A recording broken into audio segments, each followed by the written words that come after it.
그 쌍용 자동차 노동자들의 파업과 정거 농성이 그 적법한지의 여부를 떠나서 경찰력의 행사는 적정한 수단과 범위 내에서 최소한도로 이루어져야 한다는 것이 이 원칙의 결과입니다.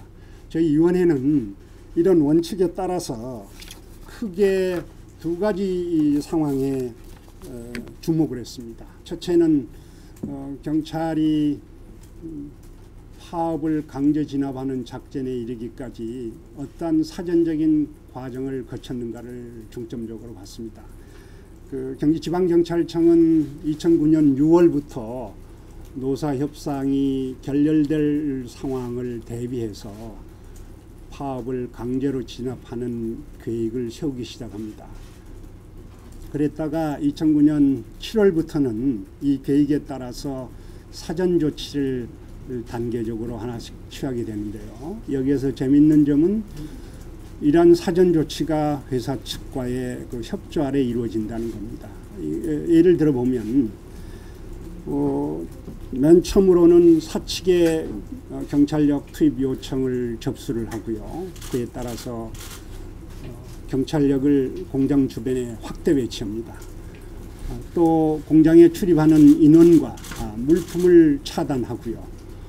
회사와 협조해서 노동자들이 점거하고 있는 그 공장을 상당 부분 다시 찾아서 확보를 하고 있습니다. 그 이후에는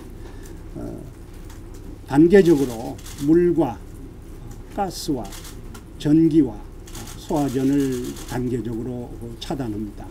여기에 그치지 않고요. 경찰은 홍보 활동도 온라인상으로 오프라인상으로도 하게 됩니다. 그 경기지방경찰청 소속 경찰관 50명으로 구성된 쌍용차 인터넷 대응팀이란 걸 구성을 해서요. 이 팀으로 하여금 그 댓글 작업을 하고 또 인터넷망에 댓글을 달고 자료나 영상을 게시하는 활동을 하고요. 오프라인상으로도 그 수원역이라든지 안양역이라든지 부천역이라든지 도내 그 26개 장소에서 노동자들의 폭력성을 부각하기 위한 그 사진과 물품을 전시하는 활동을 합니다. 결론적으로 이야기해 보면 경찰은 사전 준비 계획에 따라서 차곡차곡 사전 조치를 단계적으로 취해서 진압에 이르게 되는 겁니다.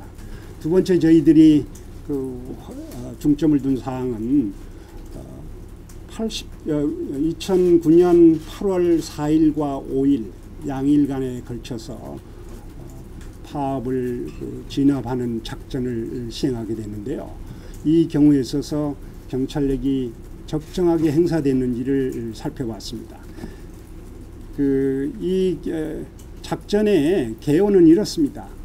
지상에는 기동대를 투입해서 공장을 포위하고요. 공중으로는 헬기를 사용해서 경찰 특공대를 투입해서 공중으로도 노동자들이 점거하고 있는 공장을 포위하는 겁니다.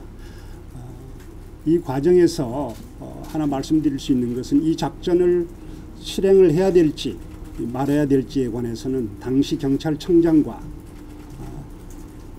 주된 책임을 맡고 있는 지역 책임자인 경기지방경찰청장 사이에 의견의 대립이 있었고요. 그 의견의 대립은 최종적으로 청와대에 의해서 해결이 되게 됩니다. 그러니까 청와대가 승인했다는 얘기죠. 이 과정, 이 여러 진압활동 가운데 저희들은 특히 공중을 통한 그 작전, 구체적으로 예를 들어보면 그 헬기를 이용한 그 바람작전, 하강풍을 이용한 바람작전이죠. 또 혼합살수 이와 같은 것이 위법하고 나아가서 경찰 특공대가 다목적 발사기를 사용한 행위, 또 옥상에서 경찰 특공대가 노동자들을 제압하는 과정에서 일어난 과잉한 폭행 이와 같은 것이 위법하다고 저희들이 판단을 했습니다. 저희 위원회가 이러한 판단에 따라서 여러 가지 권고를 했습니다. 그중에 경찰청에 대한 권고 두 가지와 정부에 대한 그 촉구 의견 한 가지만 말씀을 드리겠습니다. 우선 여러 가지 사회적인 논란이 일고 있는 그 국가가 제기한 손해배상 청구와 가압류의 취소입니다. 이 사건에서 국가가 제기한 그 손해배상 청구는 주로 대부분이 헬기와 기중기의 그 손상에 따른 수리비 청구입니다. 그런데 아까 제가 말씀드린 것처럼 헬기를 작전에 이용해서 시해 진압을 했는데요. 이 헬기를 이용하는 것은 경찰관 직무집행법상에 근거 없이 사용한 거다라고 저희들은 판단을 했습니다. 그러니까 이 손상이 발생되는 경위가 경찰관 직무집행법에 근거 규정 없이 헬기를 위해성 장비로 사용하는 과정에서 발생한 것이다 하는 거고요. 아까 말씀드렸다시피 여러 가지 경찰이 위법한 그 공권력의 행사로 인해서 노동자들도 피해를 많이 입었는데요. 이 피해에 관해서는 노동자들이 그 당시에 사회적인 정황상 국가를 상대로 손해배상 청구를 할 수 없었던 여건에 있었고요. 또 나아가서 그 사법적으로도 소멸시효 3년이 지나서 현재로서는 더 이상 청구할 수 없습니다. 이런 점을 감안을 해서 국가가 제기한 손해배상 청구와 관련 가압류 사건을 취하할 것을 권고했고요. 다음 권고 하나는 그 경찰관들도 제복을 입은 그 시민 아니겠습니까? 이분들이 격렬한 업무를 수행하다 보면 정신적, 육체적으로 건강 문제를 겪게 됩니다. 이 현장에 투입됐던 그 특공대들 일부 진술에서도 확인이 돼 있고요. 그래서 트라우마를 비롯한 경찰관들이 건강 문제에 관해서 경찰청이 적극적으로 치료를 할 것을 권고했고요. 건강한 육체와 건강한 정신을 가진 경찰관만이 국민의 재산과 안전을 지킬 수 있다는 판단에서 이런 권고를 드렸습니다. 그 다음에 권고 2의 촉구 의견을 하나 말씀드리면, 이 사건에서 공권력이 투입된 것은 청와대의 최종 승인에 따른 겁니다.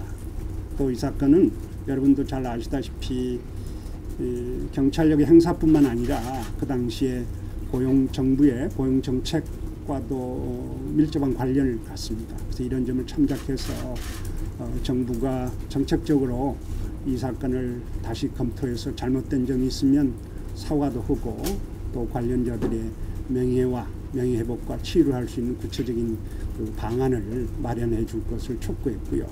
이 사건에 대해서 평가를 해보면 이 사건은 그 노사 자율에 의해서 해결돼야 될 그 노동쟁의가 외부적인 힘에 의해서 강제적으로 해결될 때 발생할 수 있는 부정적인 결과를 가장 잘 보여준 사건입니다. 그래서 앞으로 경찰이 노동 현장에 투입될 때는 이 사건을 가장 경계해야 될 선례로서 인식하고 기억되기를 저희 위원회는 바라고 있습니다.